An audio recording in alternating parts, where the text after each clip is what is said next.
Well, shalom, shalom. Welcome, welcome, world changers. And thank you again, Hannah, for the beautiful music. That was amazing. Amazing as always. Thank you for blessing us with your talent. That was live music, folks, from Hannah. Live music every day, almost. All right. Well, tonight we're going to start with the Book of Ezekiel. It's been a little while since we've been through it, so we're going to polish up on this. We'll talk about things that we have never talked about before in regards to the Book of Ezekiel. Lord willing, we'll get through the first 4 chapters tonight. I pray that everything that we share here today would be a great blessing to you. Increase your knowledge of the scriptures, your knowledge of the things of heaven, your relationship with God, and your knowledge of the truth. Amen, amen, amen. All right, folks. Yeah, so how y'all doing in the live chat? I will get to you guys in the live chat in just a moment here. We are live on Facebook. We're live on BitChute. We're live on Rumble. We are live on Twitch as well. And Kick. Yeah, just wanted to double check here. Make sure we're live on Kick. Come on, Kick. Hope you're still working over there. Yep, we're live on Kick. Okay.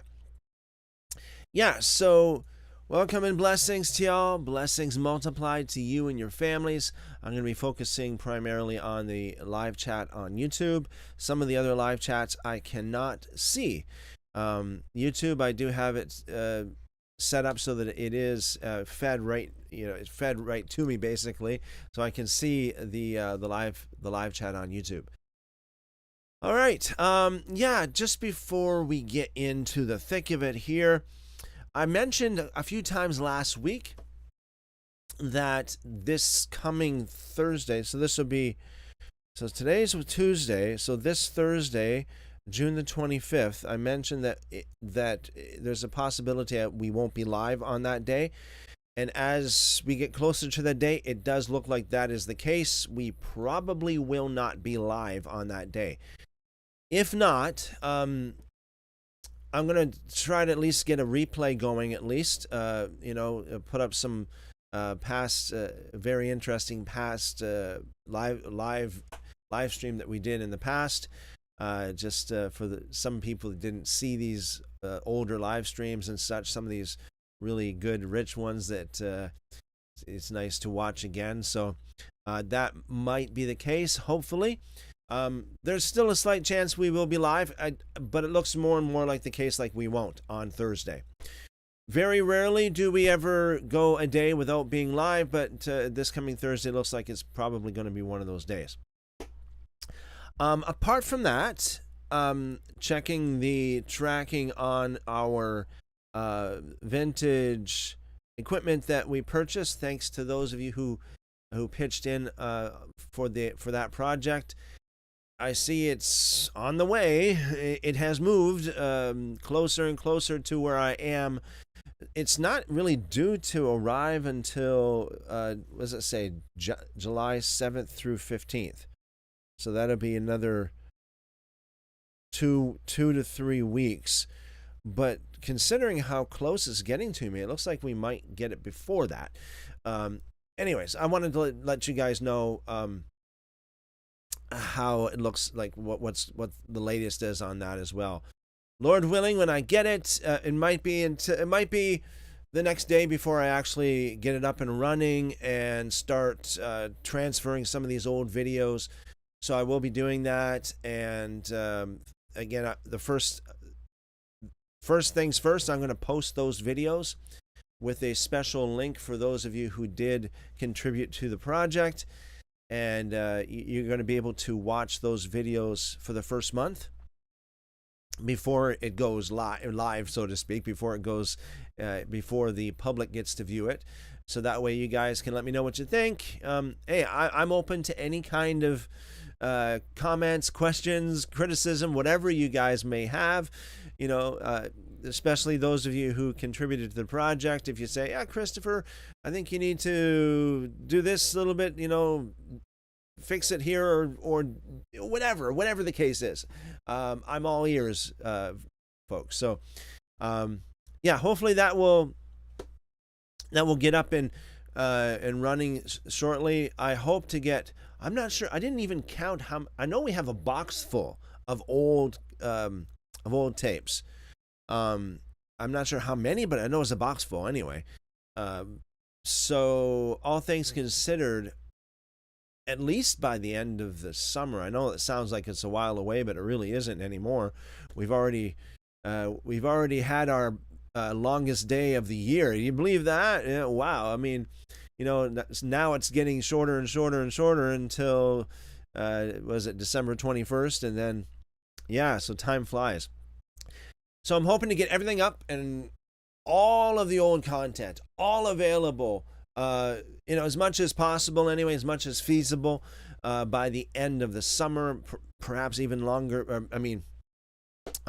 Long before that. I'm looking forward to it because a lot of great memories, and just want to share some of those memories with you guys, and a lot of very interesting things. So a lot of fun. And I'm looking forward to share all of that stuff as we go along. All right, folks. Well, anyways, let's see what we have here in the live chat before we get into it. And by the way, folks, share the live stream. Share. Seek the Lord says, Shalom. Shalom, seek the Lord. Welcome and blessings multiplied to you and your family. Hope you're doing awesome tonight. Ronin? Torah says, the Targum of Ezekiel is also a wild read. Amazing. Yeah, we did do a lot of the Targum comparisons. What was it now? Several months ago now. How about this? Ronin, I hope I'm pronouncing that properly. Ronin or Ronin? Let me know let me know if I'm pronouncing it wrong, please. My apologies in advance.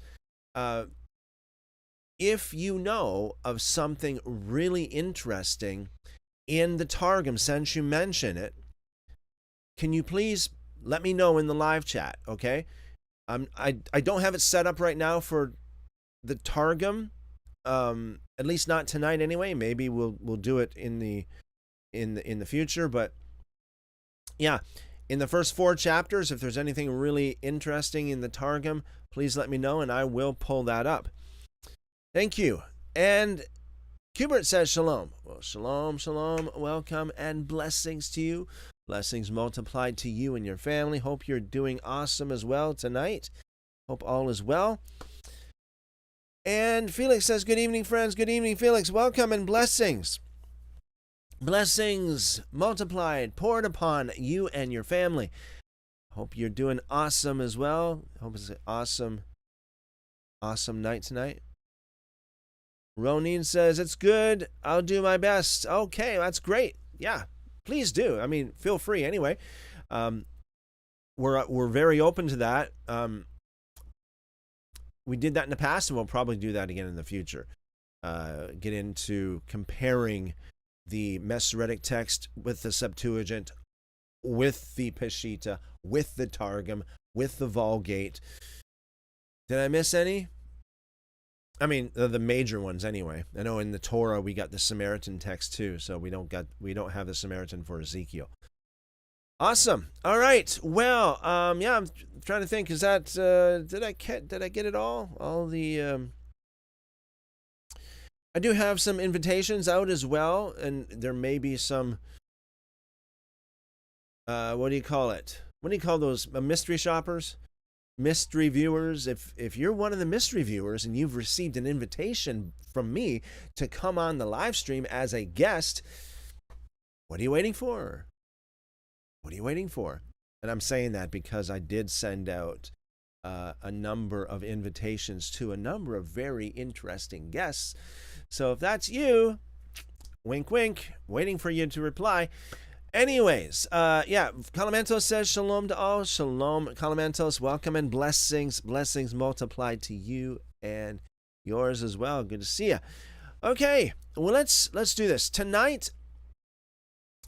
I'm going to read it myself. I'm going to read it all myself. What I'm going to do is I'm going to focus primarily on the WEB translation of the Masoretic Text, only because Well, for two reasons. Because, well, it's not copyrighted for one reason. Okay, so I don't have to worry about all that red tape. Number two, I'm going to focus primarily on the Masoretic Text, not because I believe it's the most accurate, but because it's the most common, and most Bibles are based on the Masoretic Text. So we'll start on the common ground, if you will. If you're new to this and you're wondering, what in the world are you talking about, Christopher? What? Septuagint, Vulgate, whatever. Okay. So, not every Bible manuscript is created equal. We have a variety of different manuscripts, different branches, if you will, different. It's not a translation, it's a manuscript. I'm trying to put it in a way that's easy to understand. The Bible is not translated. The Bible, let's just say King James Bible, is not translated. How am I going to put this? Not every Bible is translated from the same quote-unquote original text. There are several different quote-unquote original texts, or several different manuscripts. And in many times they differ a lot from each other. The oldest one that we're going to be referring to tonight is the Septuagint. Up from there, there's the Peshitta. So the Septuagint dates about 2,000 years old. Up from there, we're going the Targum. If Ronin, if you can shoot me some interesting Targum variations, that'd be awesome. I know the Targum is dated way back in the early centuries. Peshitta is as well.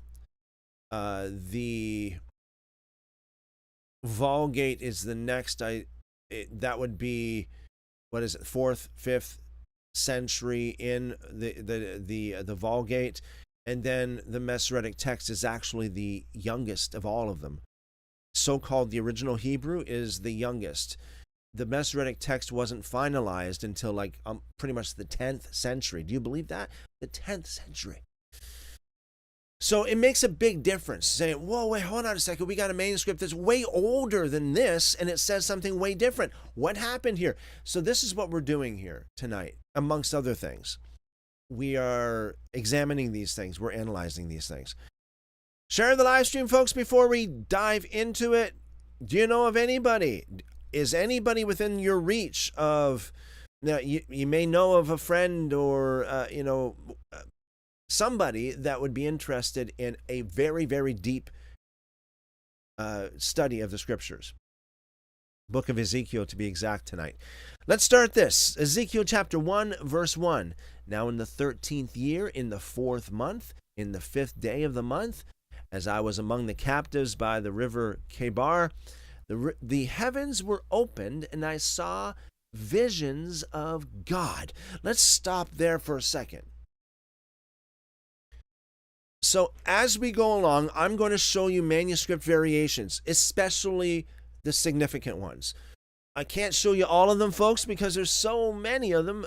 I'd be stopping every other word. We can't do that. But I will be stopping every so many verses, and I'll show you some interesting manuscript variations. The next one is, the first one, I should say, is verse 7. But before we get to that, we have a couple of things we want to talk about. We want to talk about some of the interpretations of this too. Like, what does this mean? We don't want to just breeze through this without ruminating on it a little bit. So it says, now in the 13th year, in the 4th month, in the 5th day of the month, as I was among the captives by the river Chebar, the heavens were opened. Now, sometimes when it says the heavens were opened, sometimes that means like literal rain. It's going to rain, okay? The drought is going to be over. Or in the case of, let's say, Noah's day, it's like, well, there's going to be a flood, right? The heavens were opened. It's a figure of speech, meaning that rain is going to fall. But that's not what it means here. At least this is how I interpret it. This means the spiritual heavens were open. So, in other words, like, because there are different kinds of heavens, right? There's the literal cosmological heavens, if you will. Like, you look up in the sky and you see the stars, you see the clouds and the stars in the sky and all that kind of stuff. As my mother would say, all that jazz. You see all that jazz, and that can be called the heavens, but there's also something else, the heavenly realms, the spiritual realms, and that can be anywhere, because the spiritual world transcends time and space. So you can be in the heavenly realms right where you are right now. As if Ephesians says, we are seated with him in the heavenly realms. We are seated with him in the heavenly, not we will be when we die. We are in the heavenly realms. So this is the spiritual thing. So this appears to me like this is what Ezekiel, Yehezkel in the Hebrew, Ezekiel is talking about. The spiritual heavens were open, and I saw visions of God. Another thing we need to understand is visions are, I know they say never, but I will say never. They're never literal. Visions are like dreams. They are supposed to be interpreted. Visions should be interpreted. Highly symbolic, metaphorical, allegorical, figurative, spiritual. In the live chat, Chipmunk says, shalom, everyone. And Chipmunk greeting everyone in the live chat. Shalom, Chipmunk, welcome and blessings multiplied to you. Hope you had an awesome day today. And you're having an awesome evening so far. Ronin says, the Torah falls like rain, thus the heavens were open, right? That's a way you can put it. Yeah, I mean, that's interesting. Yeah, like the Word of God, the Torah, the instructions of God falls like rain upon us. Yeah, that's awesome. Thank you, Ronin. Okay, verse 2. It says, in the 5th of the month, which was the 5th year of King Jehoiakim's captivity, Yahweh's word came to Ezekiel the priest, the son of Buzi. Well, that's a name to have, Buzi. I wonder how many people name their baby that. Oh, he's cute. What's his name? Buzi. Buzi. The son of Buzi, in the land of the Chaldeans by the river Kebar, and Yahweh's hand was there on him. Okay, so Yahweh's word came to Ezekiel the priest. So this is amazing because it sets the stage for the rest of the book pretty much. It's not just like something like what, it's not like Esther, for example, or Ecclesiastes, or 1st and 2nd Chronicles, or even the Kings. This is qualifying everything, like from here on. Like, here's Ezekiel, and God's word came to him.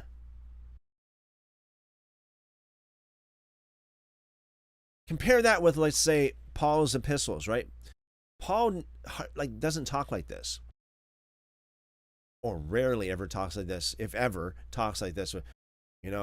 Yahweh's word, or God's word, or the Lord's word came to me. But this is prophetic lingo here. Ronin says, the Targum says that it was the 13th year from the time that Hilkiah the priest found the Torah in the temple. Amazing, Ronin. Is that the Targum of Jonathan that you're referring to? I'm going to see if I can pull this up myself. Is that the Targum of Jonathan? What specifically, which one would that be? I mean, like, which Targum?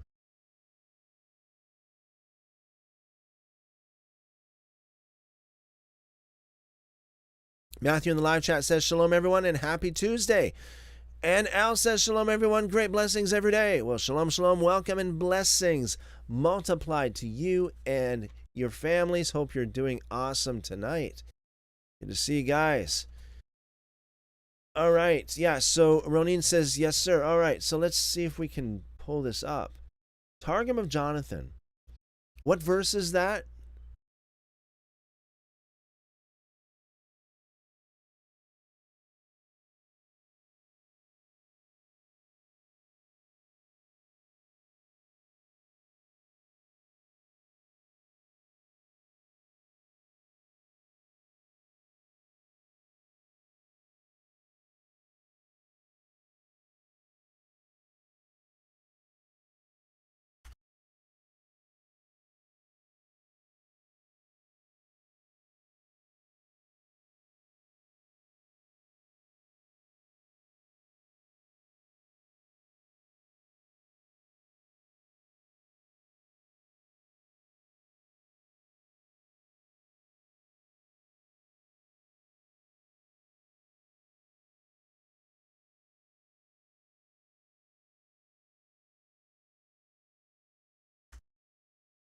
Ronin says, Targum Jonathan, Ezekiel.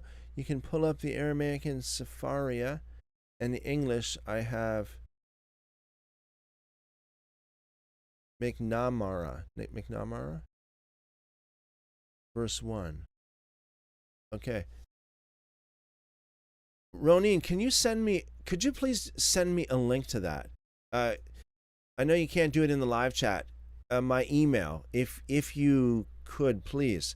My email right here, ChristopherEnoch@proton.me. If you can send me a link to that, that would be awesome. Please, if you could.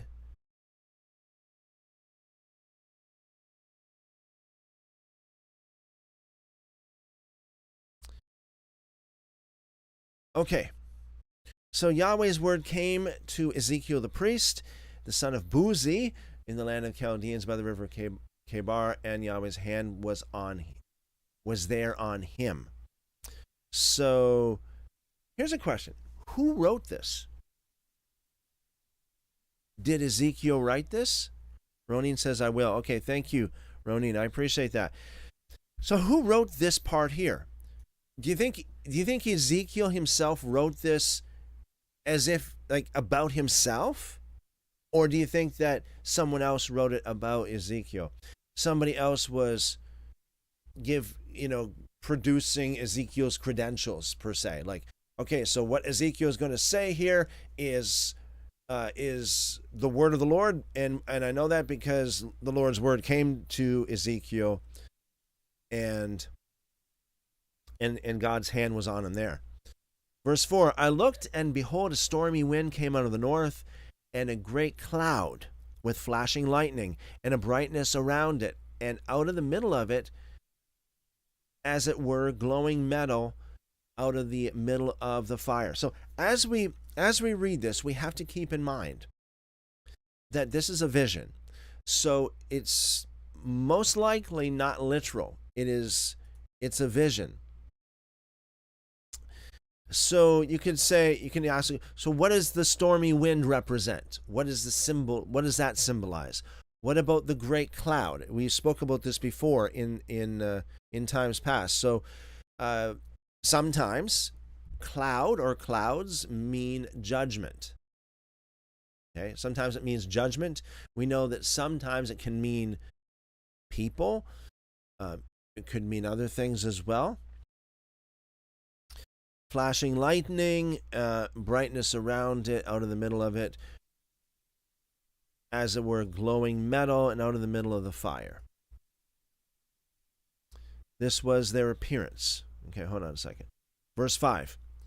Out of its center came the likeness of 4 living creatures. And this was their appearance. They had the likeness of a man. Everyone had 4 faces, and each of them had 4 wings. Their feet were straight. The sole of their feet was like the sole of a calf's foot, and they sparkled like burnished bronze. Okay, we'll stop there for a second. I remember a few things about this from the past.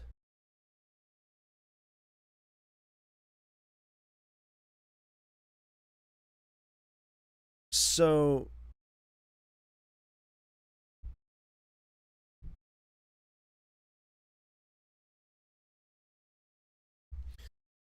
first of all, let's talk about the manuscript variation in verse 7. So, the Masoretic Text says, their feet were straight, the sole of their feet was like the sole of a calf's foot, and they sparkled like burnished bronze. Ronin says sent from. Okay, awesome. Thank you, Ronin. I'll get to that just after this verse here. So that is verse 7. Now I do have a chart here as well. Pull this up and show you guys. I do have a chart of some of the manuscript variations. And I know this may be a little bit hard to read, so my apologies in advance here. The Masoretic Text. Okay, so right over here we have the actual book, chapter, and verse. We have the Masoretic Text, the WEB translation. It says, the sole of their feet was like the sole of a calf's foot. The Septuagint says, and their legs were straight, and their feet were winged. And there were sparks like gleaming brass. So that's a significant variation there between these two texts. The Masoretic text says calf's foot. The Septuagint, much older text, says their feet were winged. The Peshitta says hooves of calves. The Vulgate says calf's foot. So here, of course, the Septuagint is the odd one out. Not necessarily mean that doesn't mean that it's wrong. There's still a possibility that the Septuagint can be the right one, and just, different manuscript broke off and said calf's foot instead of winged feet, and everybody got their copies from that particular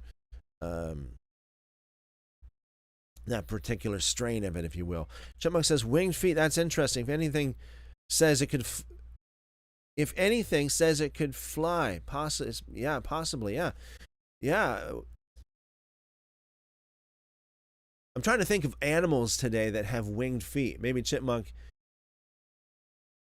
you would probably know about more of that. Winged feet.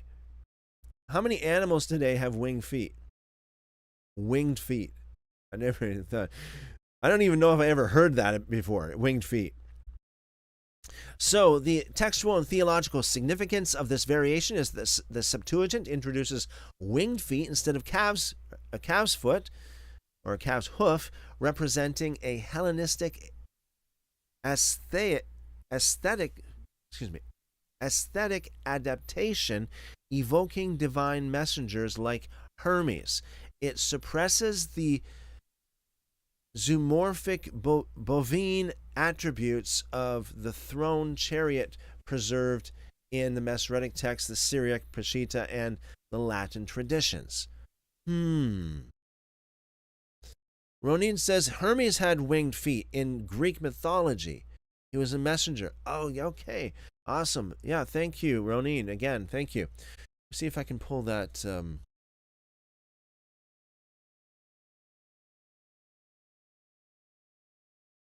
Okay. Let's see if I can get that.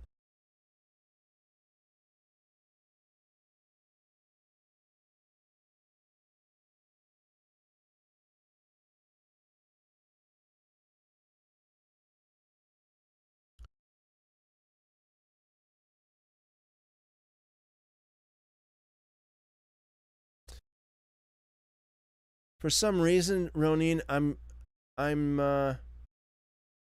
I can't get the English translation on that. Oh, sorry. I was using the wrong. Okay. Here we go.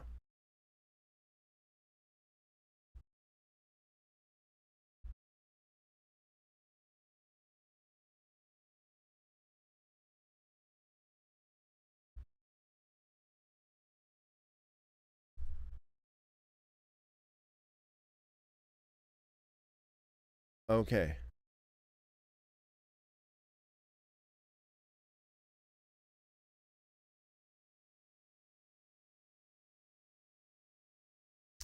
Okay, got it here. It'd be a little bit difficult to display this because it's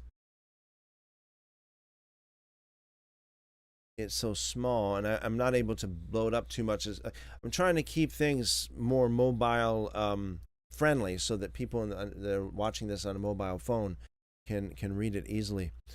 Um, so okay, could you give me the verse on that, Ronin? The verse you were talking about. This was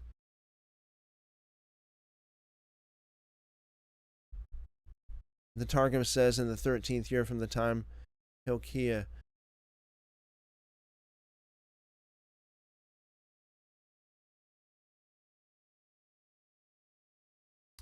Oh, okay. Sorry. You know what? I think that'd be verse 1, right?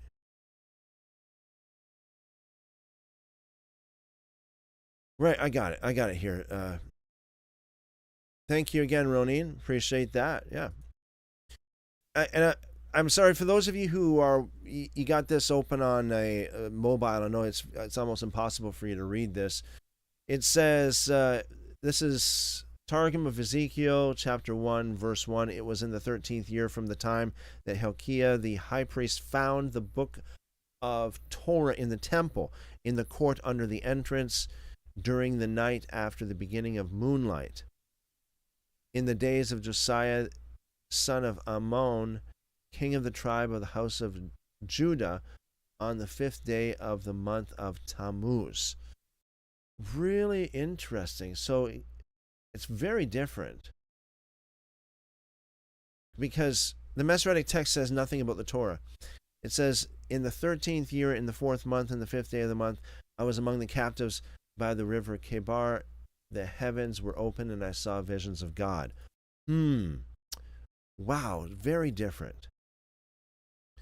So the Targum doesn't really say anything specifically about the heavens were opened,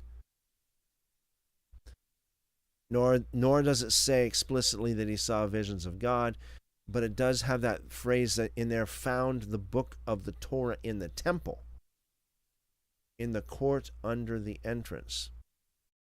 Really interesting. Hubert says flying geckos have winged feet. Amazing. Wow. So according to the Septuagint, then the living creatures would be like flying geckos.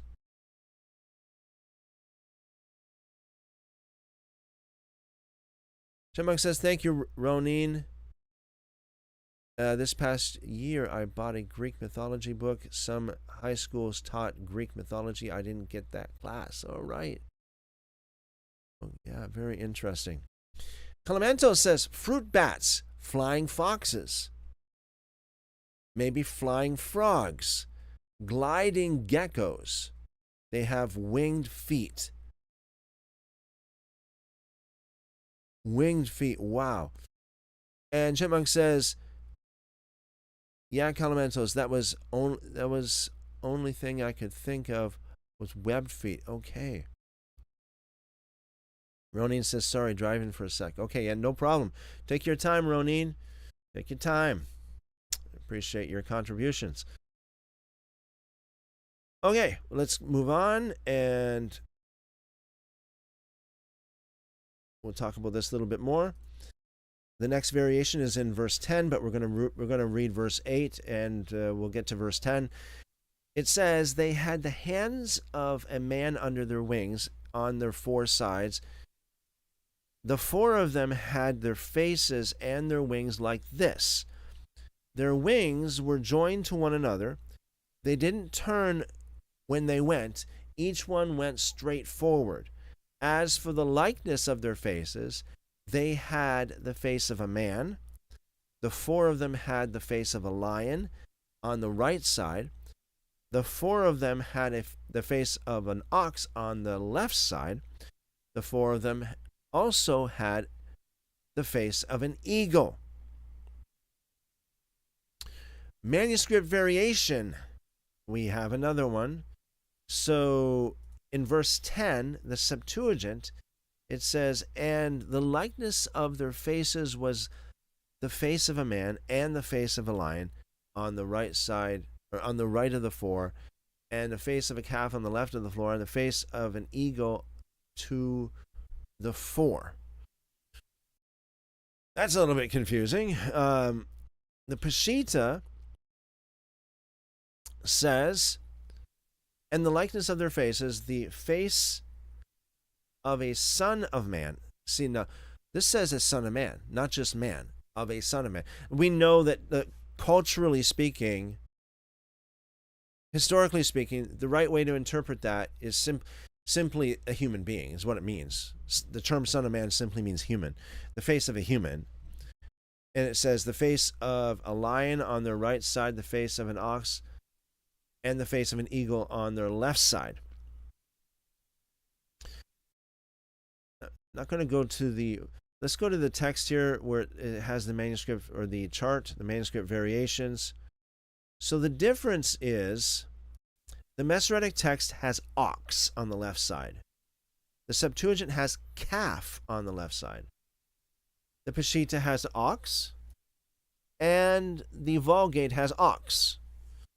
So the Septuagint's use of calf instead of ox shifts the bovine element of the living creatures from the symbol of mature agricultural power and strength to a youthful sacrificial animal, altering the visual majesty of the visionary chariot. So, okay. Ronin says, "Oh, definitely read the Targum of that verse." Okay. Excuse me. So let's go there. I assume you mean verse 10.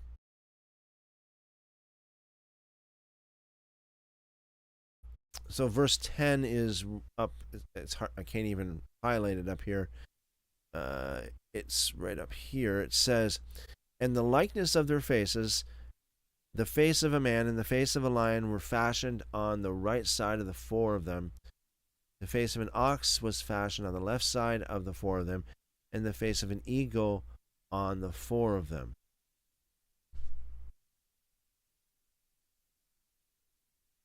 I'll read verse 7 just in case.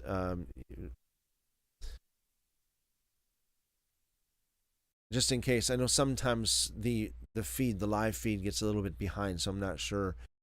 Everybody, yeah, please check to make sure your live is as live as possible. You got the red dot on your player, whatever device you're using. If you don't have it red, if it doesn't say live, or if it's gray, then tap live or click on live to make sure that you're right up to current here. Verse 7 from the Targum: "Their feet were straight." Again, it's hard to read it here. The text is pretty small. Their feet were straight. Their feet were straight feet, and the soles of their feet were like round soles. And when they moved, they would shake the earth, and they shone like burnished bronze. Wow, amazing. All right, amazing stuff. Now, the Septuagint, I got something, a little bit of a observation here. Let me know what you guys think in the live chat. The way the Septuagint words it, I'm wondering if it has the living creatures as four distinct living creatures, or four living creatures all in one, or four living creatures all identical to the other with four faces on each one of them. You know what I mean? What do you guys think in the live chat? Because if you read the Masoretic Text, it's not entirely clear. It kind of sounds like it might be four living creatures, four separate living creatures that all look identical. But you could take that a different way as well. Now remember, the book of Revelation has the four living creatures similar to this, but they're not all identical. Each one has their own. Maybe we should pull that up too. Pull that, the four living creatures in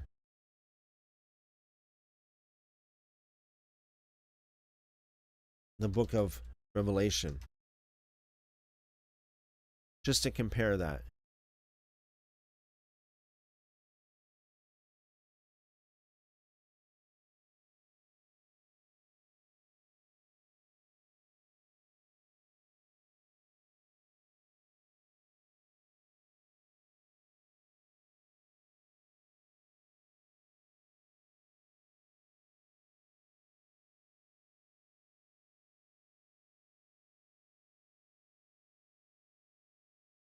Revelation chapter 4, verse 6. Before the throne there was a sea of glass like crystal, and in the midst of the throne and around the throne were four living creatures full of eyes in front and in back. It's just... So does it say in Ezekiel that they had eyes? Actually, it does. Wait a second. The wheels, it says, had eyes. A little bit later in verse 18.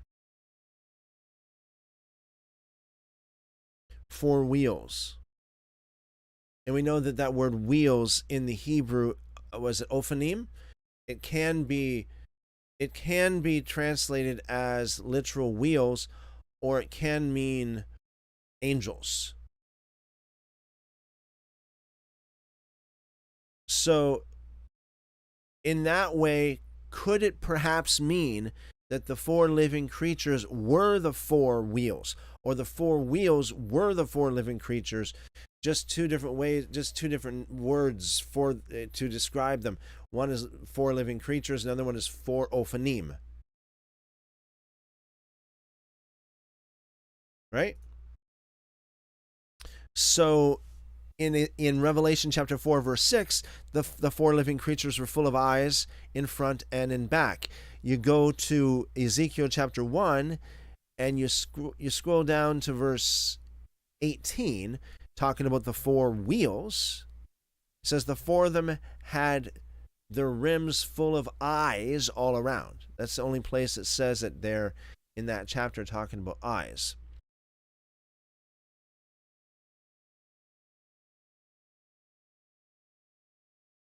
Okay. Revelation, the very next verse, verse 7. The first living creature was like a lion, the second like a calf, the third like the face of a man, the fourth was like a flying eagle. Compare that with Ezekiel. So Ezekiel, it says, face of a man, lion, so check and check.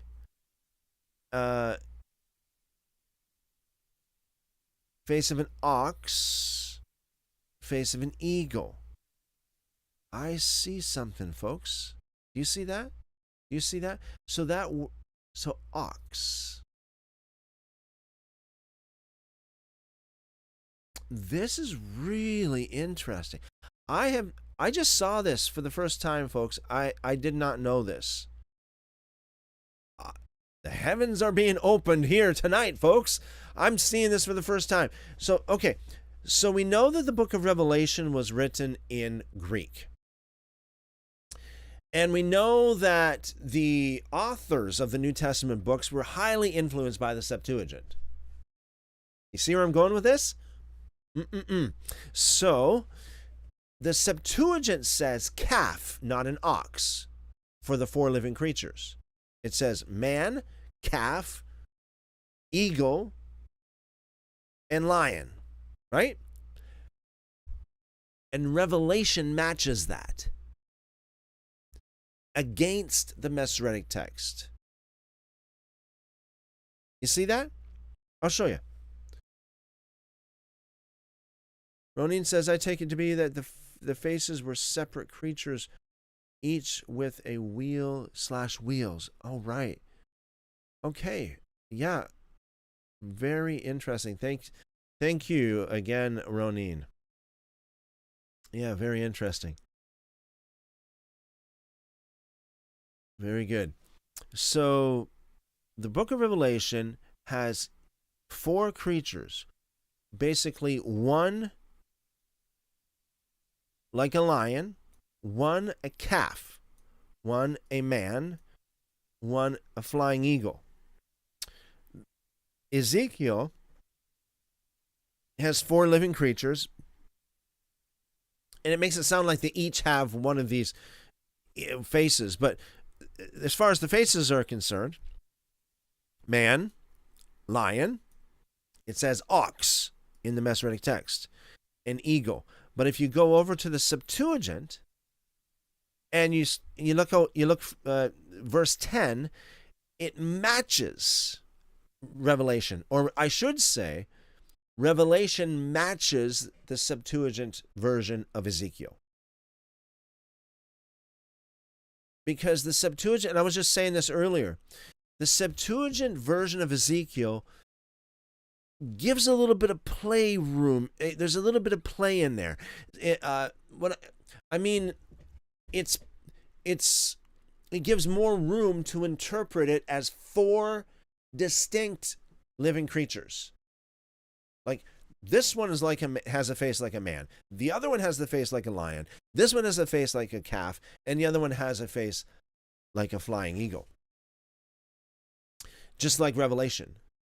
But the Masoretic and the other texts put it in such a way that makes it sound like it's all together as one. Like on the left side of the face, like it's like there's this creature, and on the left side we got this face, on the front is this face, the right side, and on the back there's another face, kind of thing. Like, you know, I'm gonna read the Septuagint version here just for the sake of it, because let me know again what you guys think about the possible, and I'm not saying whether you believe it's true or not, but possible interpretations of it. My question is this: could it be that in the Septuagint version of Ezekiel, it gives room to interpret it exactly like Revelation shows? Each creature has a different face. Okay, let's read it. This is the Brenton translation of the Septuagint, Ezekiel chapter 1 verse 5, and in the midst as it were the likeness of 4 living creatures, and this was their appearance. The likeness of a man was upon them, and each one had 4 faces, and each one had 4 wings. And their legs were straight, and their feet were winged, and there were sparks like gleaming brass, and their wings were light. And the hand of a man was under their wings on the 4 sides, and the faces of them 4 turned not where they went. They went everyone straight forward, and the likeness of their faces was like the face of a man, the face of a lion on the right of the 4, and the face of a calf on the left of the 4, and on the face of an eagle to the 4.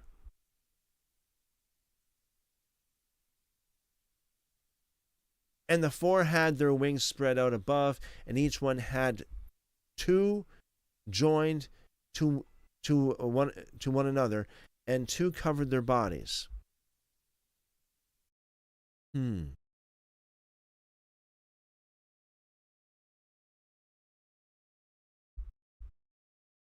Ronin says have to check the Hebrew on Revelation to see if it matches. Hmm. That's an interesting thought, yeah. Chipmunk says, a pastor I follow teaches the four are to represent the four gospels and the four that surround the tabernacle in the wilderness, the lion gospel of Matthew, the ox gospel of Mark, the man Luke, eagle John. Okay, well that's a different way of looking at it too.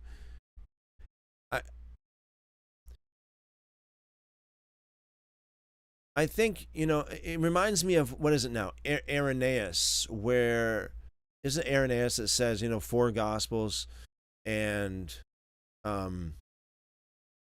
the four winds of heaven, four gospels, for this, for that.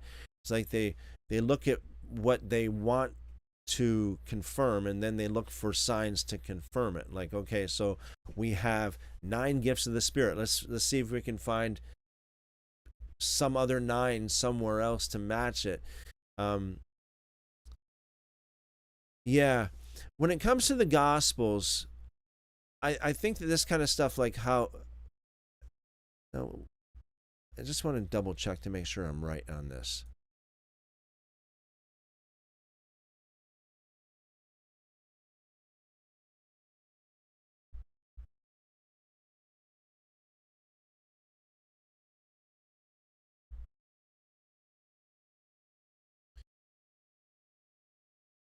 So, was it Church Father Irenaeus who said that there are 4 Gospels and 4 winds, and he likened it to other fours?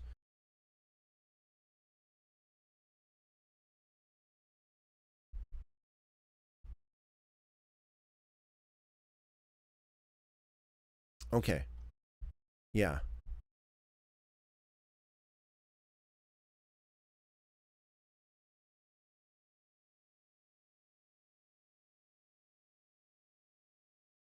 Okay, yeah, pulling it up here, folks. The Irenaeus famously argued that there must be exactly 4 gospels. You see, so this kind of argument, in my estimation, is the kind of argument that Irenaeus wrote about is in my estimation extremely faulty, because it's like looking for patterns, and you see things that are not there a lot of times, like if you look for something, you see it no matter what. And so it's like he is trying to establish the canon of 4 gospels, which I think is a bad thing, because I think that y'all know what we talk about, the canon, right? And I think limiting or including 4, or limiting it to 4, or even having 4 is a huge problem. So when somebody looks at the 4 gospels, it says, okay, so there's 4 gospels, so now we have to find other 4 somewheres in history or nature or somewheres in the scriptures in order to legitimize our canon. They're looking for, it's like the confirmation bias. They're looking for things like this to confirm what they want to confirm, instead of actually looking at the facts. So Irenaeus' work Against Heresies, Book 3, Chapter 11, he laid out the idea that because the world had 4 main zones and 4 winds, the church must also have 4 foundational pillars. Therefore, the canon is fixed on 4 gospels, basically, which I think it's a horrible argument. I think that's beyond bad. Irenaeus, in my estimation, Irenaeus said so many things that are so wrong. It's amazing. Jesus was in his 50s when he was crucified. One of the things that he said, amongst many other things that he said that was so wrong. So Irenaeus argued that the spiritual architecture of creation naturally mirrors the physical world. He connects the Gospels to the 4 quarters of the earth. So because there's north, south, east, and west, therefore there must be 4 Gospels. Like, to me, I think that's really. What about northeast, northwest, southeast, southwest? Why not have 8 gospels, and why not just make up reasons to that 8, the number 8 must be instead of 4? You know what I mean? Like, it's the way that this guy thinks or thought that it's just a million red flags to me. So he argued that because there are 4 winds, that there must be 4 gospels, 4 pillars of the church.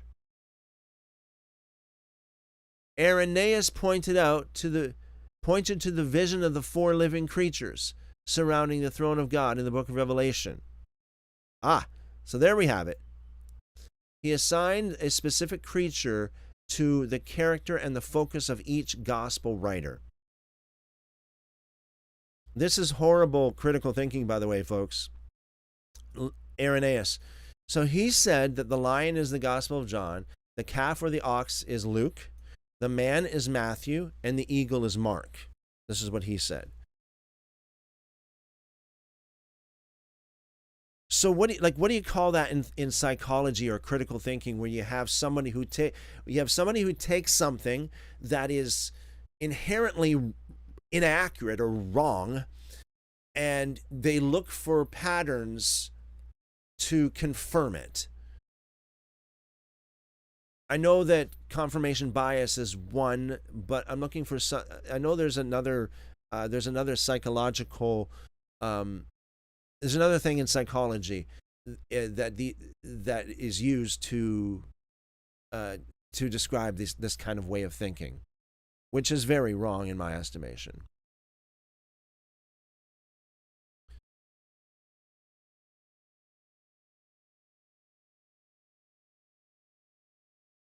See if I can pull this up here, folks.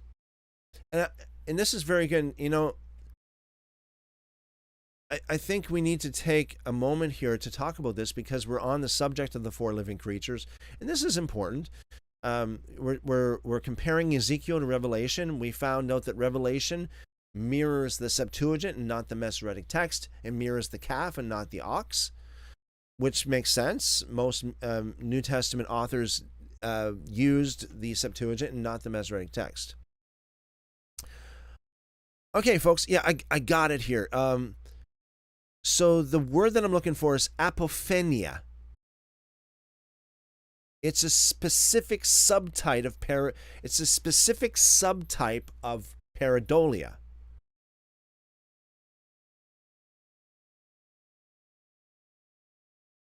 Texas sharpshooter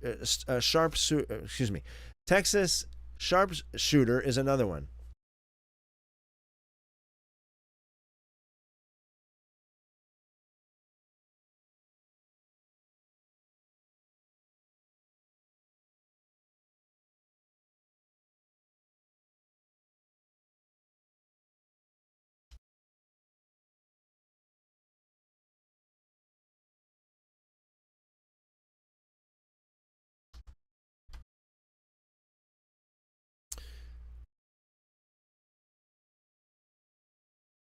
While confirmation bias is the umbrella where you look for things to prove what you already believe, these terms describe the specific act of inventing patterns, connections, or structures where they don't actually exist, just to justify a worldview. Number 1, apophenia, a psychological term.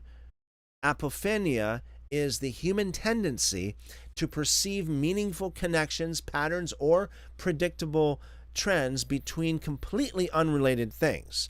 How it works. The human brain is an advanced pattern recognition machine. Evolutionary, it says here, according to this, was it was safer for us to mistake the rustling of leaves for a predator, a false positive pattern, than to ignore it. So it's safer to just be on the safe side. So this is how some believe that apophenia developed in our brains. apophenia happens when that system goes into overdrive. In this context, taking the physical reality of four wings or four directions and insisting that it proves that there must be four gospels is a textbook case of apophenia. It's forcing a spiritual or logical connection between two entirely separate data points. Of course, we know about pareidolia. If the pattern seeking is highly visual or auditory, like seeing a face in the cloud or a religious figure on a piece of toast, or finding hidden messengers when playing a song backward, finding hidden messages when playing a song backward, it is called pareidolia. Irenaeus seeing the literal faces of four living creatures, lion, ox, man, and eagle, and mapping them to the Gospels is a type of structural pareidolia. By the way, before I get too far, folks, true story, I used to believe, some of you may have heard this before as well. I'm not going to name any names. I'm not here to diss anybody, but there are certain bands, or a specific band I can think of right now that's in my mind, where if you play a certain song backwards, you hear satanic messages. And I remember back in the day, Christians would say, that proves that they're satanic. They're trying to get you, this band, this song is evil. It's evil. You play it backwards, you hear these satanic messages. Now, to come to think of it, I think right now, I think that is ridiculous. And I'll tell you why. Because on the flip side, you have real Satanists. Trust me, I personally know of one, real Satanists who speak the Lord's Prayer backwards for Satan. In other words, forward is good, forward is God, and backward is Satan. You get the logic here? Like, you say the Lord's Prayer forward, like you say it regular, like, you say it in English, our Father who art in heaven. You say it like that. That's of God. That's from heaven. But you speak it backwards. You learn how to say it backwards. That's satanic. That's Satan. Well, you use that same logic with that song, with that band, then it destroys their argument. It's a very weak argument, because if you say the Lord's Prayer backwards and that's satanic, but forwards it's heavenly, then why don't you use that very same logic on that song? If you play it backwards, it's satanic. But if you play it forwards, it should be heavenly. Instead, these people say, oh no, it's not of God at all. It's totally of the devil, because if you play it backwards, you can hear these messages that sound like, you hear some demon or something, talking about worshiping the devil or something to that effect. I'm ashamed to say this, but I used to believe that, because this is what I was told. As a young teenager, I was told this, and it's like, you're in a state of like just soaking everything in, and I was like, wow, I'm definitely never going to listen to that song again. Definitely going to throw out all copies, all records or cassette tapes that I have of this song. Based on that argument, I think now it just doesn't hold up to scrutiny. Texas sharpshooter fallacy. In formal logic and critical thinking, this exact style of argument is called the Texas sharpshooter fallacy. Imagine a gunslinger who shoots a bunch of holes into the side of a barn. In other words, unknown people choosing four gospels to put in the New Testament, shooting holes in the side of a barn.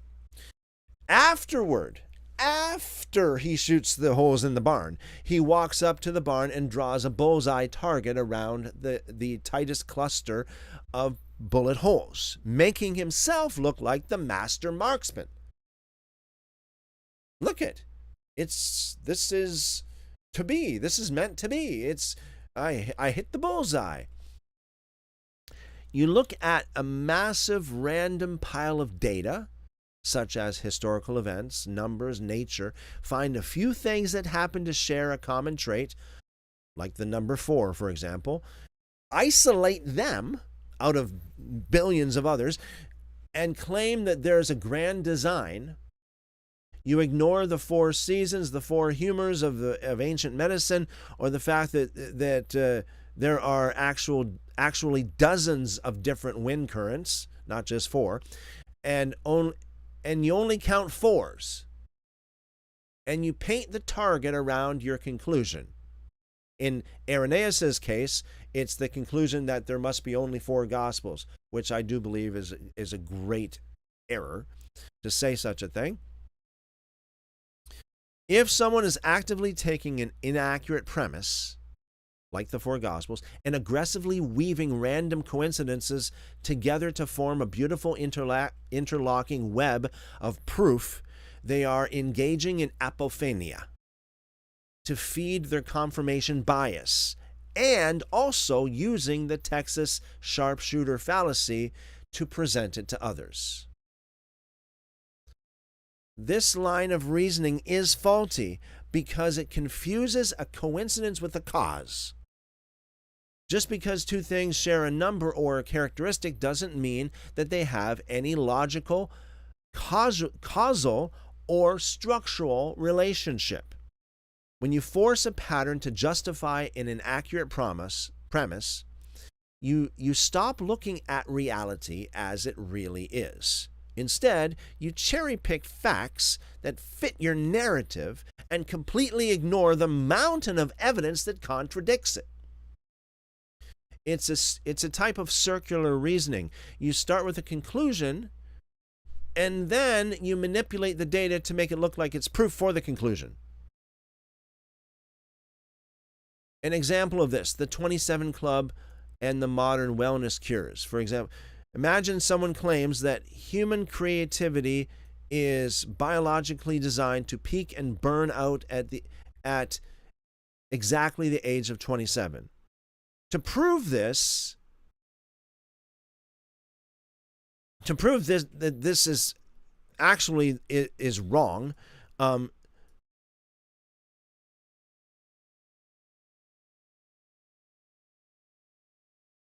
to prove that this way of thinking is wrong, if they point to a pattern, let's say, for example, Jimi Hendrix, Janis Joplin, Jim Morrison, Kurt Cobain, and Amy Winehouse, all of them died at the age of 27. So they argue that this cannot be a coincidence. It matches a cosmic pattern of creative limits. So the question is, why is this a dangerous and faulty way of thinking? Number 1, it ignores the total data set. Thousands of brilliant musicians lived past 27 or died much younger. Statistical analysis have proven that musicians do not die at 27 at any higher rate than any of the other ages. The real world harm is if a young, struggling artist genuinely believes this pattern, they might treat their 27th year with a sense of fatalism, avoiding actual medical or mental help that they might need, just because they view that their struggle is in an inevitable cosmic pattern rather than a treatable reality. You see? So how something like that, the truth is ignored, the real truth is ignored, a fake so-called truth is manufactured, and it makes it look all like interesting. Wow, look at all these people. They died at 27. That means, that's it for musicians in 27. 27 is the magical number.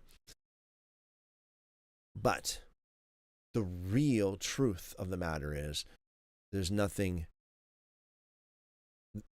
You look at all of the musicians, all of the history of musicians, of the thousands and thousands, or hundreds of thousands of musicians that ever lived.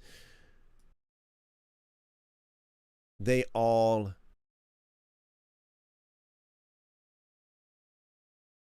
died at different ages, and there's no proven pattern. They did not die at the age of 27 at any higher rate than any of the other ages. So we got to watch out for that, folks. Apophenia, pareidolia, confirmation bias. I know we're all guilty of this, right? Let's be honest. We want to prove XYZ. We say XYZ, we like XYZ, we're behind it. This is our thing. This is our little flag. This is our motto. This is our chant. This is our mantra. We want to prove this. We believe this with all of our heart. We know it's true because it's true, because we want it, because it's true. And that's that. Like D'Souza said there last night. That's the way I look at it, and that's the way I look at it, right? Like that's that. And so you try to find, you look for things that would confirm it, even if it doesn't really confirm it. You look for it, you find it, oh, wow, this does confirm it. And you believe that it does, but it really doesn't, if you really know the full picture of it all. So that is, this is something I noticed that a lot of people get involved in, especially certain teachers, pastors, Christians, all this kind of stuff. They get involved in this kind of stuff.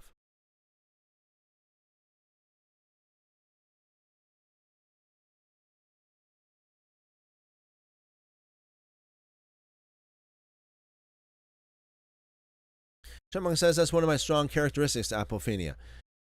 I see connections and patterns all over. I can see where issues can arise from this. Often it finds hidden gold nuggets. All right, well, thank you for sharing, Chipmunk. Chipmunk says what you're describing is the misuse of the scientific method. When one can't prove their hypothesis, the testing is supposed to change. Product sellers will do this. They throw out the bad info. Yes, thank you. Thank you, Chipmunk. Yeah. I see this, I see this a lot. It's easy to do that. You can, we see this in the Bible codes as well. The whole thing about the Bible codes, equidistant letter sequencing. You take every 11th letter of Isaiah 53 and you put it all together and it makes a special hidden message, all that kind of stuff. I used to be I remember buying the books and all that kind of stuff, and I used to be so sold out to that whole thing as well. Bible codes. Wow, it proves that the Bible is the inerrant, infallible, all authoritative Word of God, and there's no contradictions in it, within it, without it. It proves everything is just absolutely perfect, preserved perfectly, yada yada yada. But it doesn't. Because you can do that with any large volume, any large book. It's been proven. You can do that. Talk about the scientific method. The scientific method can reproduce those very same so-called patterns in Moby Dick.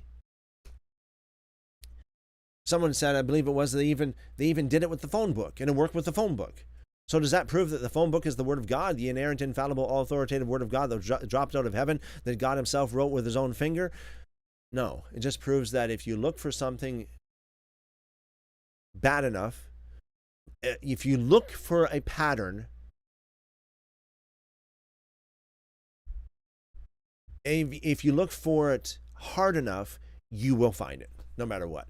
You'll find what you're looking for, no matter what. Even if it just, you'll even if you have to bend over backwards to find it, you'll find any pattern in anything. And that has been proven, scientifically proven.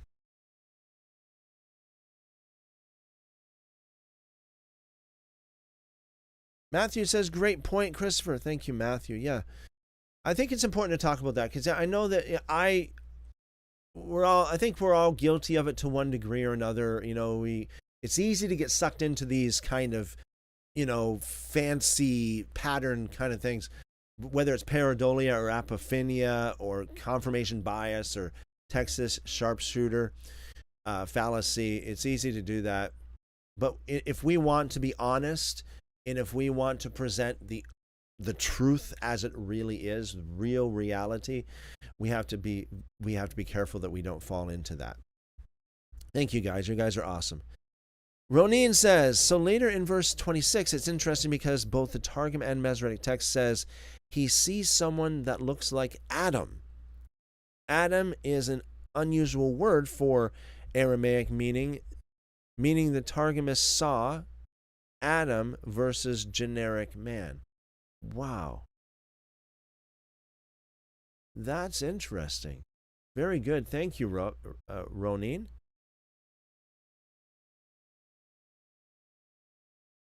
Wow. Yeah. Interesting stuff. Okay. Let's pick up where we left off here. Ezekiel chapter 1, verse 11. Such were their faces, their wings were spread out above, 2 wings of each, one touched another, and 2 covered their bodies. Each one went straight forward, where the Spirit was to go, they went. They didn't turn when they went. So again, is this ophanin? Is it literal or even figuratively? Is it the image of a wheel as we would think of it, or is it a category of angel, an angel? Some people believe that ophanim are the angels, certain kind of angels, not literal wheels. What do you guys think in the live chat? Verse 13, as for the likeness of the living creatures, their appearance was like burning coals of fire. So it must be like glowing, kind of red, bright, orange color, like the appearance of torches, like fire. Okay, yeah. It says, the fire went up and down among the living creatures. The fire was bright, and the lightning went out of the fire. The living creatures ran and returned as the appearance of a flash of lightning. Okay, so we have another manuscript variation here in verse 14. Of course, it says flash of lightning in the WEB. The Septuagint, that verse is not there. It's not even there at all in the oldest manuscript that we're looking at tonight. Peshitta, it says the appearance of a comet. Comet. Well, that's a lot different than lightning, right? Unless the comet might be talking about a meteorite. Maybe that's conflated. Meteorite may perhaps vaguely, especially if it shoots into the Earth's atmosphere, it vaguely might appear to be a flash of lightning, but certainly not a comet. Vulgate says flashes of lightning. So the textual and theological significance of these variations, the major textual omission, and again, I hate to use that word omission because it might not be an omission at all. It might be an addition in the Masoretic text and not an omission at all. Maybe it's an addition somewheres down the line. Some scribe, somehow, maybe he got it from his rabbi, maybe it was a tradition, maybe it was, through the grapevine or in the oral Torah or something like that, where they heard that it was like a comet, or like the appearance of lightning.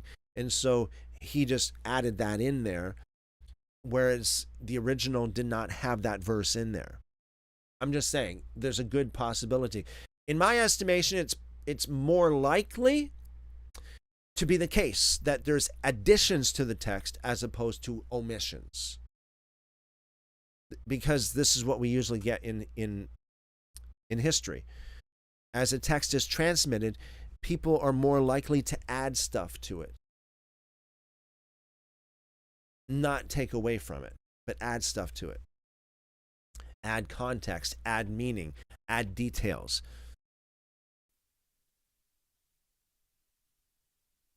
So the Septuagint suggests either a shorter Hebrew voyage or an intentional scribal removal of a verse deemed redundant after verse 13. Okay, so that's possible as well. I would still say, though, at this point in time, I think that, in my estimation, that the evidence that given that we don't really have a whole lot of evidence, I would just default to the default, which is that the older text is usually the shorter text. The newer text is usually the longer text. Case in point, for example, Jude versus 2 Peter. We know that 2 Peter copied from Jude. Okay? Jude is the concise, short version, and 2 Peter added to it. Unpacked it, okay, and added more to it. It says here, furthermore, the Peshitta's unique translation comparing the creatures to a comet introduces a celestial astronomical metaphor in contrast to the meteorological imagery of lightning of the Hebrew and the Vulgate.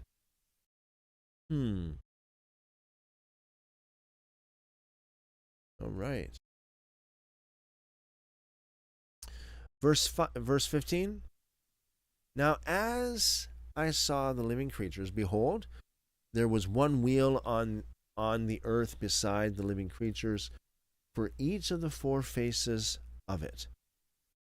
Again, is this a wheel as in like a wheel? A round wheel? Or is it an angel? One angel. An ophan. What would that be? Not ophanim. Ophanim would be the ophan, and ophanim would be the plural. Ophan beside each of the living creatures. So each living creature had its own angel beside it. If an ophan is an angel in this context, I personally don't know, but that is an option of interpretation. Verse 16, the appearance of the wheels and their work was like a barrel. Beryl, for those who are listening to the podcast. The four of them had one likeness. So I think this means that they all look the same. Their appearance and their work was, as it were, a wheel within a wheel.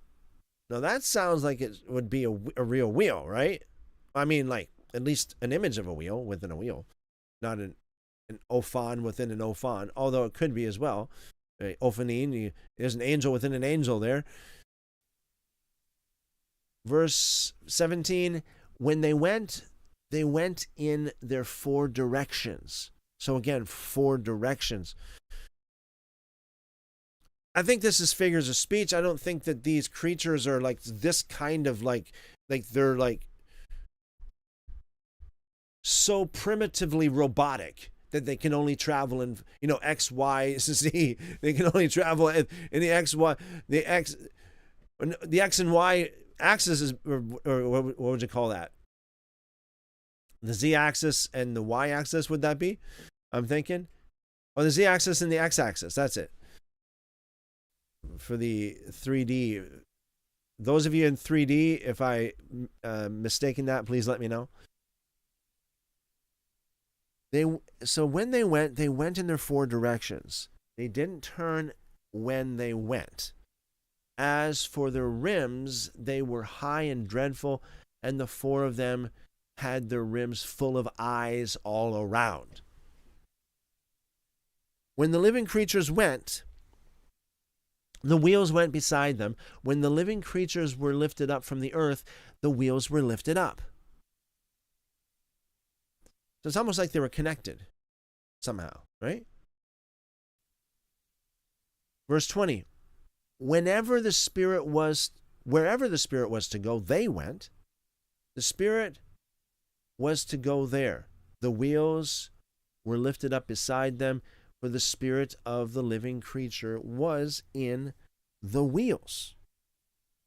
When those went, these went. When those stood, these stood. When those were lifted up from the earth, the wheels were lifted up beside them. For the spirit of the living creature was in the wheel. So that's in verse 21. The verse before that, this one right here, verse 20, where it says, wherever the Spirit was to go, they went. The Spirit was to go there. The wheels were lifted up beside them, for the Spirit of the living creature was in the wheel. So there is a manuscript variation there. The Septuagint says, wherever the cloud happened to be, there was the Spirit ready to go. That sounds better to me, but I mean, just because it sounds better doesn't mean it's right. But, because I'm thinking about the cloud as we've read so far up into the cloud of the presence of God, the glory of God, the cloud of his glory, the creation of, or the assembly of the tabernacle, the building of the temple, these occasions where the cloud, also in the New Testament as well, the cloud of God's presence, the cloud of God's glory came in. So it just makes more sense in that context. Wherever the cloud happened to be, there was the Spirit ready to go.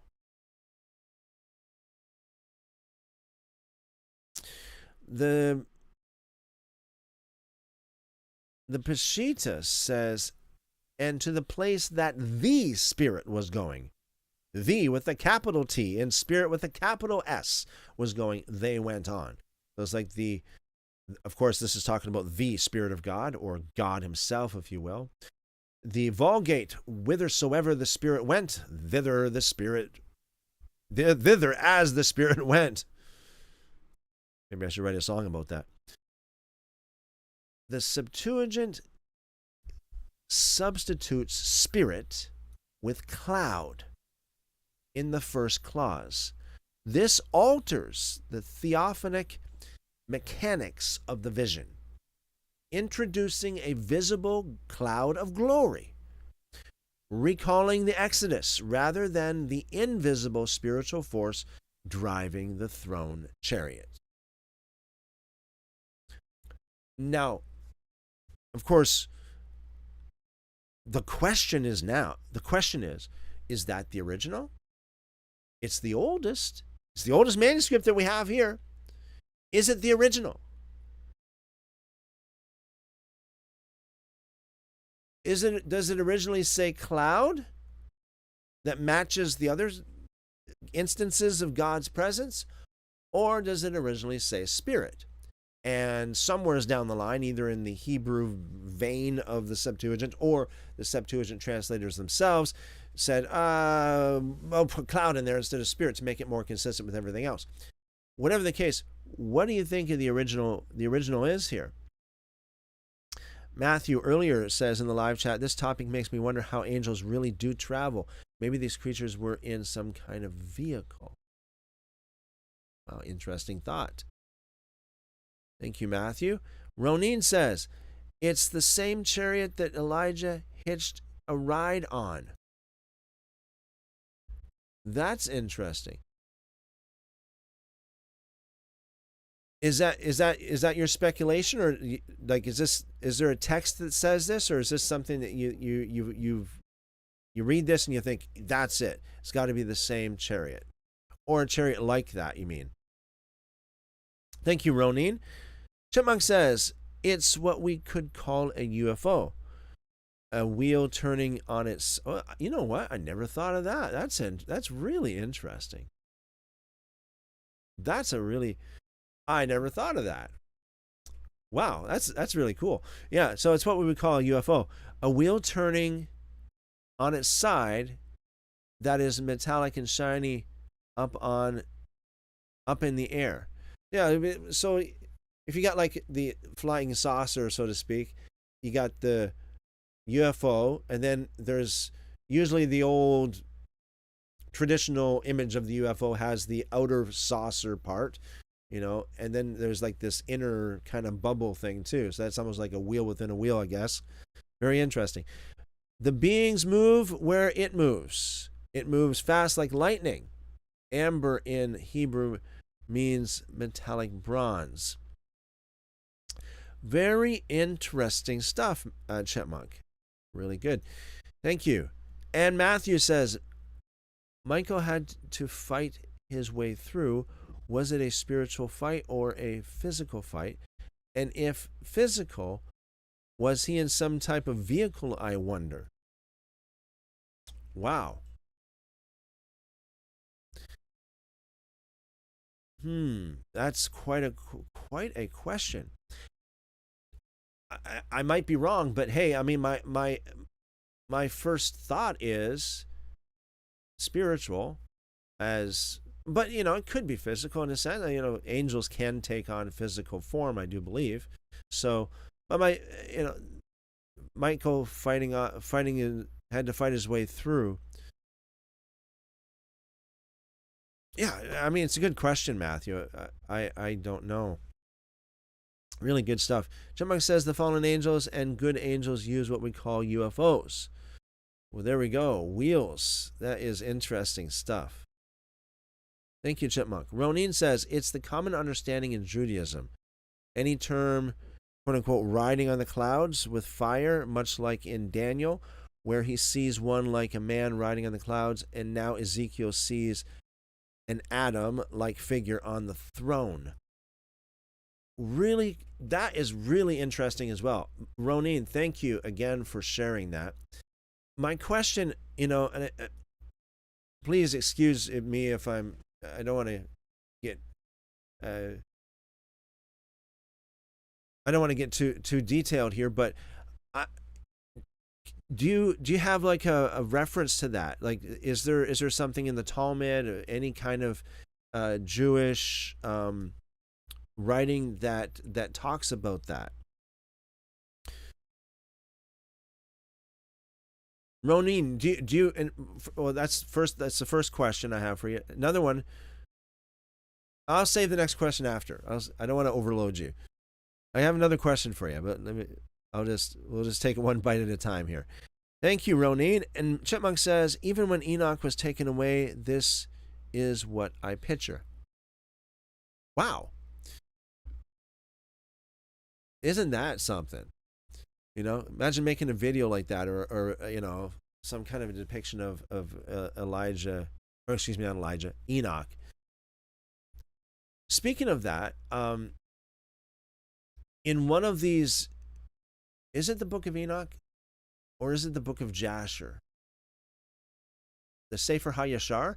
I think it might be the Sefer HaYashar. Yeah, I'm pretty sure.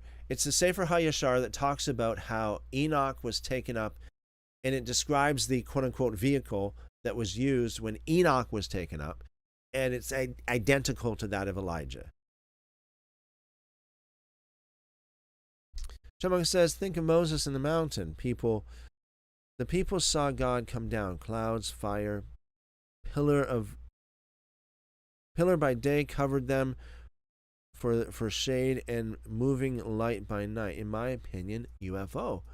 Wow. That is really interesting. Really interesting. Okay, well, thank you for sharing that, Chipmunk. Okay. All right. Interesting stuff.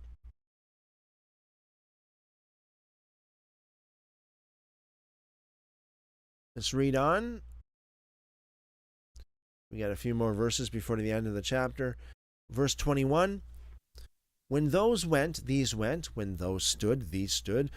Talking about the living creatures in the wheels. When those were lifted up from the earth, the wheels were lifted up beside them, for the spirit of the living creature was in the wheels. So now it says, for the spirit of the living creature, singular, was in the wheels.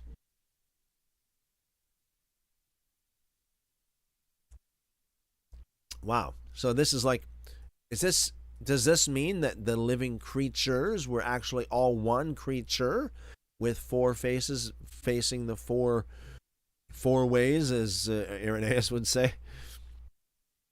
Verse 22, over the head of the living creature there was the likeness of an expanse. So this would be like the rakia. I think this would be in the Hebrew. Somebody might want to check that out confirm that. Likeness of an expanse. So this is the sky. Like an awesome crystal to look at, stretched out over their heads above. Under the expanse, their wings were straight, one toward the other. Each one had two which covered on this side, and each one had two which covered their bodies on that side. When they went, I heard the noise of their wings like the noise of great waters. And we get this often as well, in the scriptures, talking about the voice of God like the sound of great waters.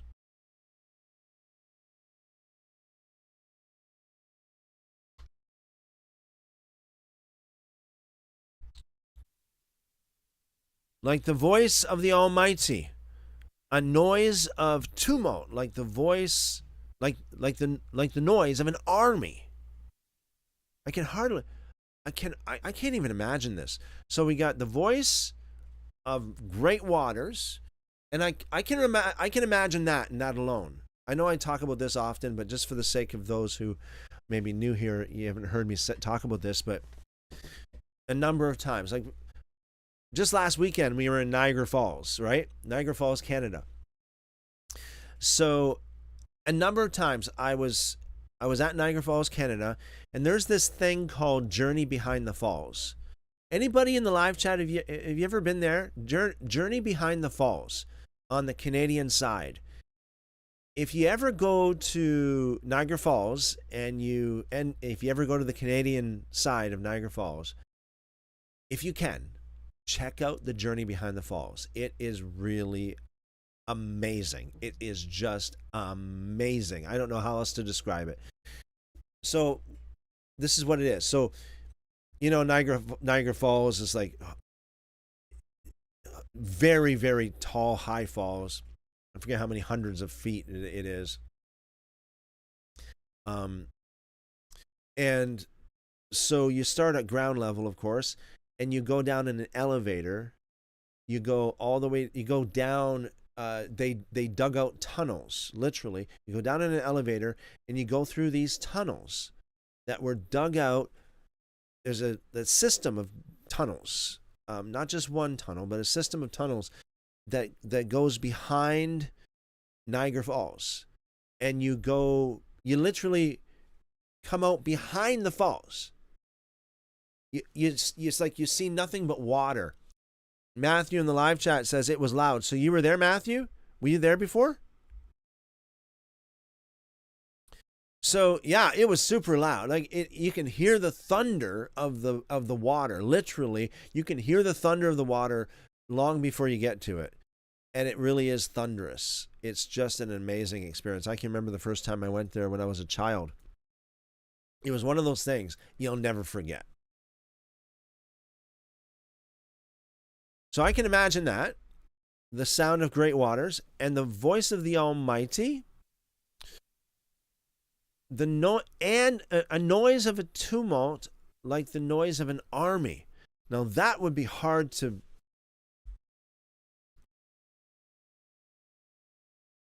hard to think of as the thunderous water as well. Thunderous water, maybe. I guess you could put the two together. Matthew says I was talking about the verse. Okay. So you were not at Niagara Falls. Okay. Well, thank you for clarifying that. I appreciate that. It says, when they stood, they let down their wings. Verse 25. There was a voice above the expanse, above the rakia. Some translations would say firmament, or above the sky, or above the expanse, that was over their heads. When they stood, they let down their wings. Matthew says, I would love to go to Niagara. Awesome. That sounds like a trip that we should all go on sometime. What do you guys think? That sounds like a trip we should all go on sometime.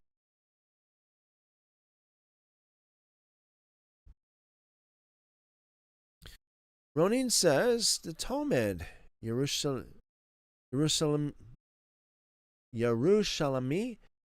Barakot, 5:1 discusses that Elijah and Elisha were discussing God's chariot Maaseh Merkavah, the workings of the chariot as described by Ezekiel, and then Elijah was taken. So it actually says Ezekiel there in that passage. It actually references Ezekiel.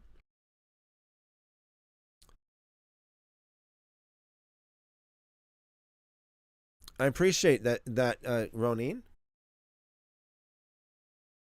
Matthew in the live chat, rivers in Colorado are small in comparison. I'm not sure. I don't know anything about the rivers in Colorado, but yeah, I would say more than likely. Chipmunk says, I've yet to do the Behind the Falls. I have drank some of Niagara doing the Whirlpool Jet boat tour. They ride through the rapids, dumping tons of water on you. I've gone a few times. Love it. Wow. Okay. Oh, I think I have been there once, a long, long time ago, doing that. The Whirlpool. I've been on almost everything there. One of the most amazing experiences, not just the Maid of the Mist, which is the boat that goes right up to the falls. But I think actually the journey behind the falls was probably even, to me, I think it was probably top. That was a top one. That was the top in my opinion. It was really amazing. Manuscript variations. Thank you, Chipmunk. Manuscript variations. So what we just read here in the Masoretic, the voice of the Almighty, it says there in verse 24, and like the noise of an army. The Septuagint says, and I heard the sound of their wings as they went, as the sound of much water. And when they stood, their wings were let down. So it doesn't say anything about the voice of the Almighty or like the noise of an army. Now, once again, yet again, the Septuagint seems to make more sense here. Typically, this is the case, and from my point of view, anyway. In my point of view,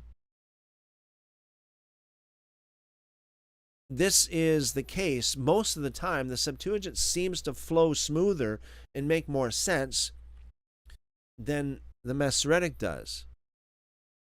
And I say that, so to me, it's just cleaner, clearer, that we have like a Niagara type experience here. And that's it. I mean, because really, truly, like I just said earlier, I can't imagine anything more than that.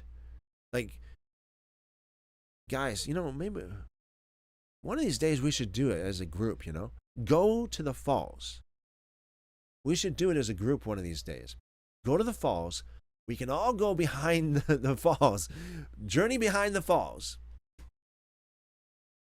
I would love to have you guys need to experience that. If you didn't experience it, you need to experience it. I mean, like, it's just like, whoa, thunderous. Like, wow. It is amazing stuff for sure. So I can't imagine that plus the sound of an army too. It's hard to imagine.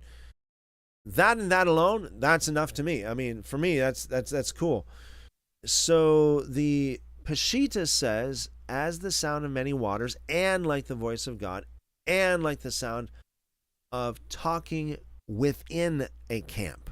Talking within a camp. Whew, that's different. The Vulgate, of course, usually does what it usually does. It follows the Masoretic quite closely.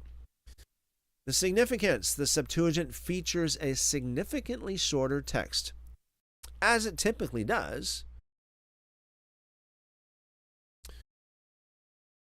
And I don't know. I'm stumbling over my words, but I'm thinking it probably is closer to the original. I'm thinking. The grand simile is comparing the wing noise of the voice to the voice of Shaddai and a roaring army. So that's not there at all. in the Septuagint. The Peshitta represents a unique variant. The sound is like, quote unquote, talking within a camp, which domesticates the terrifying military roar of an invading army into a milder human conversational hubbub.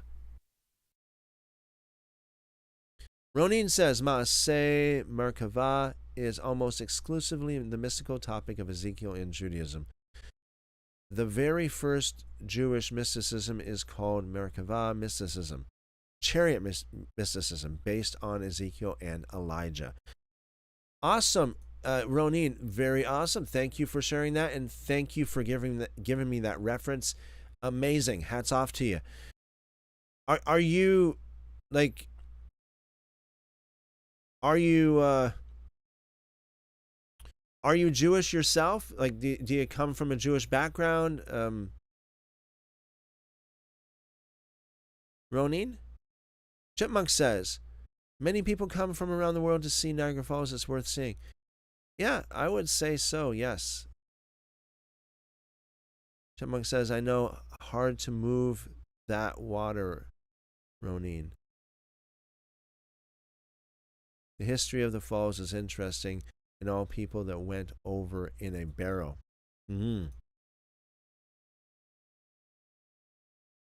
Ronin says, I'm Jewish. I grew up secular. Okay, awesome. Thank you for letting me know. That's awesome. Awesome stuff. Sounds like you've done a lot of reading, research, study, I should say. Yeah, sounds awesome. Glad to have you here, Ronin. All right, good stuff. Couple more verses for this chapter. Verse 26. Above the expanse that was over their heads was like the likeness of a throne, as the appearance of a sapphire stone. Let's pull up sapphire just to visualize what it's talking about here. As the appearance of a sapphire stone. Like this. That's a beautiful, beautiful appearance. Chipmunk says, love your input, Ronin. Yes, I second that for sure. Thank you, Chipmunk. Yeah. Very beautiful as the appearance. The throne, imagine a throne looking like that. On the likeness of the throne was a likeness as the appearance of a man on it above. I saw as it were glowing metal, as the appearance of fire within it all around.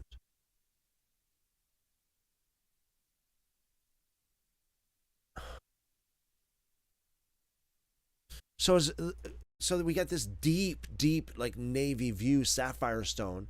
Then we have this bright fire, like orangey fire kind of thing going on at the same time. Really powerful image. Yeah, as I saw as it were a glowing metal, as the appearance of fire within it all around, from the appearance of his waist and upward, and from the appearance of his waist and downward I saw as it were the appearance of fire. And there was brightness around him. And the appearance of the rainbow that is in the cloud, in the day of the rain, so was the appearance of the brightness all around. This was the appearance of the likeness of Yahweh's glory. When I saw it, I fell on my face, and I heard a voice of one that spoke. That's amazing. And the book of Revelation, the author seems to have taken most of his book from the Tanakh, because all this kind of talk like this is what we read in the book of Revelation. Right? Let's go here.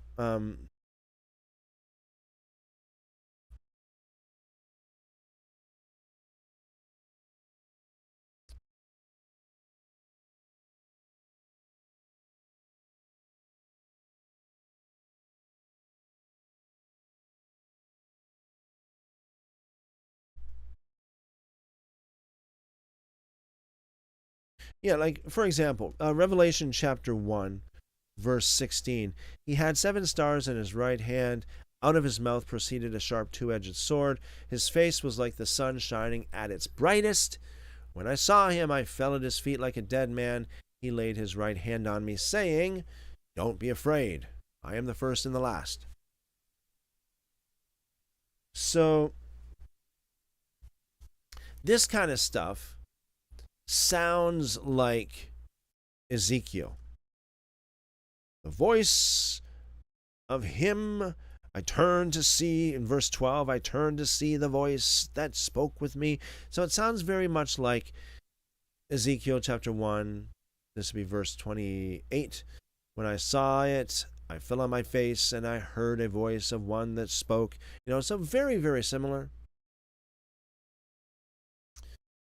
It seems like I think that it's very, very likely that the author of the book of Revelation got most of his content from the Tanakh. The book of Daniel, Ezekiel, Zechariah, to name a few. A little bit from Genesis and Isaiah as well. Ronin says, great to be among studious folks like yourselves. Well, it's awesome. We're honored. Thank you very much, Ronin. It's a pleasure. And Matthew in the live chat says, just think how great our Elohim is by looking at just one beautiful stone from his mighty creation. It's beautiful, yes. Praise God. Elohim Echad Gadol.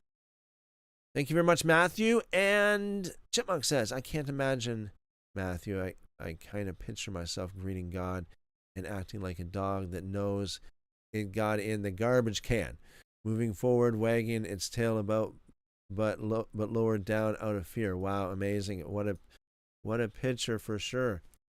That's amazing. Okay, folks. Tomorrow, Lord willing, we'll be back. Same time, same place. We're going to start off at Ezekiel chapter 2. Lord willing, I'm going to whip up some visuals for you guys, because I can't go any further without doing that. Some good visuals here would be awesome, I think. So, Lord willing, I'll do that for you guys. Thursday, most likely, it's not going to be live. It may be a live replay on Thursday, if anything at all. There's a slight chance we will be live, but don't be surprised if we're not. If you're new here, we do this kind of thing almost every day, almost 365 days a year. It's probably more like 355 days a year, or closer to 360 days a year, all things considered, average over the past. This is our 5th year doing it, by the way. There are several days, maybe a day or two average each month that we just can't do it. But normally we're here, we're live, we're going through the scriptures, doing what we do here tonight. We just want to get into we just want the real deal. That's all. I mean, we just want the truth. We're not here to push any doctrine, dogma. We want to look at this with the eyes of reality and historicity, the ancient culture. We want to know more about what this really meant originally. We want to know more about it. And so if any of that kind of stuff strikes a chord with you, make sure you're subscribed, make sure you're following. If you don't want to miss any of our live streams, make sure the notifications are on. turn those notifications on so at least you get notified when we go live. We go live every single day of the week. Again, this coming Thursday is probably going to be off, but normally it's 7 days a week, every day, from Sunday to Friday, 7:30 p.m. Eastern, 7:30 p.m. New York time. That would be, and every Saturday at 2 p.m. Eastern, not 7:30, but 2 p.m. Eastern, 2 p.m. New York time. All right. All right, guys. So anyways, before you go, make sure you leave a like. Like I said, subscribe, follow, turn those notifications on. If you are a returning viewer here, if you've been here for any considerable period of time and you like what we do here, and if it's on your heart to help out, you can do that by becoming a member of the channel. It starts very, very low, very nominal, very affordable. Like, was it 13 cents a day or something like that? But there are different tiers you can choose to support what we do here if that is something that you would like to do. So you can become a member. Just click that join button underneath. Click that join link on YouTube, or you can go into the links in the description. You can join our Subscribe Star page as well. The PayPal address is also there in the description. Thanks, guys. You guys are awesome. You guys are amazing. World changers. Again, any of you guys would like to send me a message privately, you got my email there, ChristopherEnoch@proton.me. ChristopherEnoch@proton.me. Okay. Matthew in the live chat says, always great, though, to be here when I can. Bless all, and Lila Tov, everyone. Thank you very much, Matthew. I appreciate that. Bless you more. Lila Tov, have a great night. Have a great rest as well. Blessings multiplied to you. And Chipmunk says, great study, Christopher. Every time Ezekiel is discussed, new stuff comes to light. Yes. Yeah. I've learned some things tonight as well. It's amazing. It's great. It's great stuff. Chipmunk says, thank you for your time. Got good rest, good health, and awe for our Father. Amazing stuff. Thank you, Chipmunk. I appreciate that. Thank you. And blessings, all of those blessings, wrapped up, packaged well, and multiplied back to you. Have a good rest, good health, and many blessings from our wonderful Father. Ronin says, I'd love to connect with you over video chat sometime. Great. That's awesome, Ronin. Again, the email, you got my email there. And so thank you again for all your help tonight, Ronin, and your input. It was awesome. Good stuff. I really appreciate that. Blessings to you and your family tonight. Hope you have an awesome night and good rest as well. And Seek the Lord says, thank you for your time, Brother Christopher. God bless you and all here richly and abundantly. See you tomorrow. Thank you, Seek the Lord. God bless you more. Blessings multiplied to you and your family, Seek the Lord. Blessings abundantly. More than you can ask, think, or imagine. Ronin says, my group of friends live in, what's this, Olean? New York, not far from Buffalo. Oh, right. Awesome stuff. Well, nice to meet you, Ronin. Good to have you here. Hope to see a whole lot more in the future. Hope to see you again very soon. Awesome stuff. Thank you. And again, blessings multiplied to you and your family. Al says, awesome study always. I sure love coming here to learn more of the truth. Thank you, Brother Christopher. Shalom, everyone. Have a great night, great health, and God bless you all. Thank you, Al. Really appreciate you, brother. Blessings multiplied back to you and your family. Have a good rest, good health as well, and God bless you more. Okay, folks, until next time, keep on calling on him, and he will show you great and mighty things that you don't know. Jeremiah 33:3. Much love, good health, long life to you. I pray the Lord bless you and keep you, make his face to shine upon you, lift up his countenance upon you, and give you wonderful, wonderful shalom. Amen, amen. See you guys tomorrow.